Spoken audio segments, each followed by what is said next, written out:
Welcome back to the Full View on SABC News, and we're looking at the Finance Ministry, another change. And let's just bring you something about the last few years. It's been something of a musical chairs game in the Finance Ministry.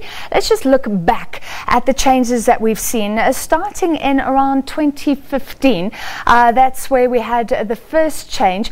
If I could see that, Zuma, former President Zuma firing Nhlanhla Nene. So that was his last time, his first rodeo, if you can call it, replacing him with a little-known ANC MP, Des van Rooyen, in brackets there, weekend, because literally he was in that job for about 4 days. 4 days later, the pressure mounted, and President Zuma then had to backtrack on his decision, appointing Pravin Gordhan. Also, second time in that post. Fast forward to March 2017, Gordhan himself removed as Finance Minister, replaced by Minister Malusi Gigaba. Fast forward again to February this year, Nene returned to the position of Finance Ministry in February, and that was after former President Jacob Zuma resigned and was replaced by President Cyril Ramaphosa. So Nhlanhla Nene was his choice. Now, sort of heading towards the end of the year, another rotation, and we see the former Reserve Bank Governor, Tito Mboweni, coming in as South Africa's new Finance Minister. Azar Jammine from Econometrics joins us in studio. Thank you for being with us. Is this good news? For the financial markets and for neoliberal economists, this is very good news. For trade unionists, this is bad news. Ironically, because Tito Mboweni was actually the minister responsible for introducing a lot of the labour legislation I was just going to say, in the mid-90s that is now being cited. But let's go back, because those labour laws were there to protect workers. We were quite progressive as South Africa. So you believe that he's become more business orientated since? Very much so. I mean, I dealt with Tito Mboweni in the early 90s when he was representing the left-wing elements of the ANC and putting forward ideas of nationalisation and state-owned, state involvement in economic activity. He was then, after 94, appointed as Minister of Labour and very pro-Labour.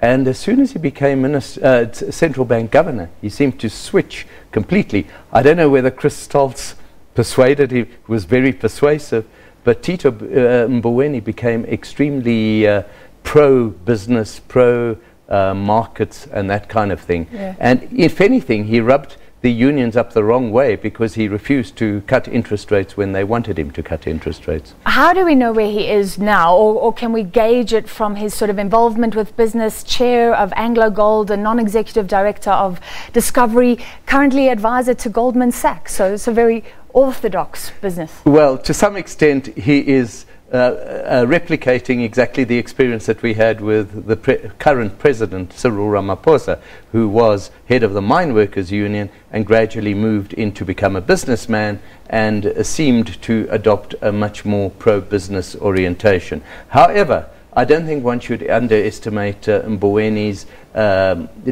desire that he will have to try and address some issues of poverty and inequality.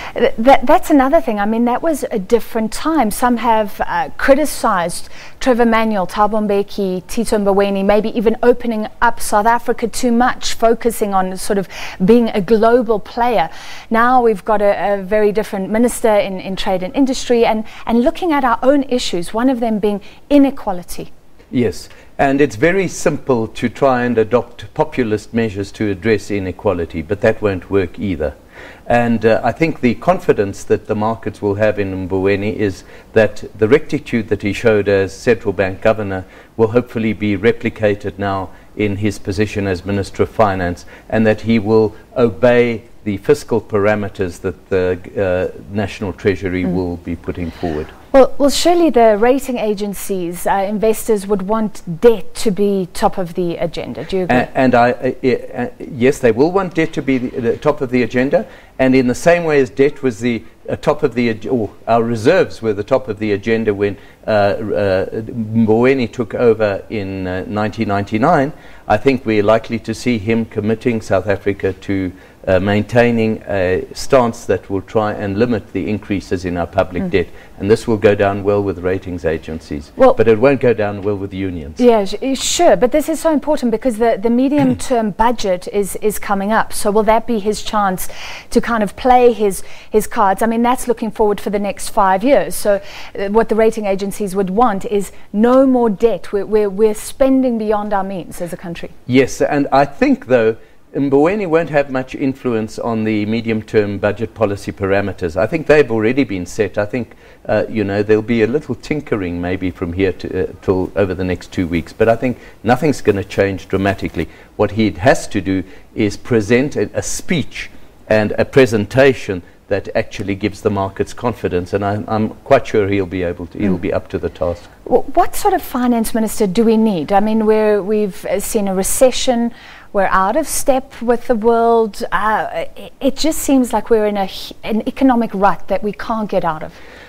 With Mboweni's background in the struggle and the struggle economics, I think that he is a character that could show tremendous leadership as Minister of Finance in a way that his predecessor may not have come across to the same extent. And I think this will go down well, certainly from, as I say, with neoliberals.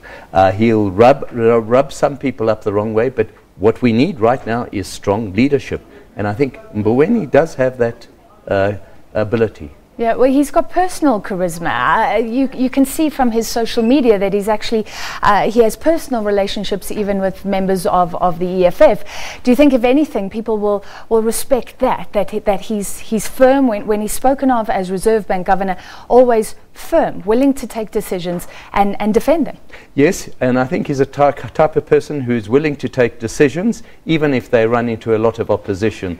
And the Limpopo crowd are now going to be very happy with Malema, Ramaphosa and Mboweni all together. All right, thank you very much, Azar Jammine from Econometrics. Let's go to Cape Town now, where the DA's David Maynier is standing.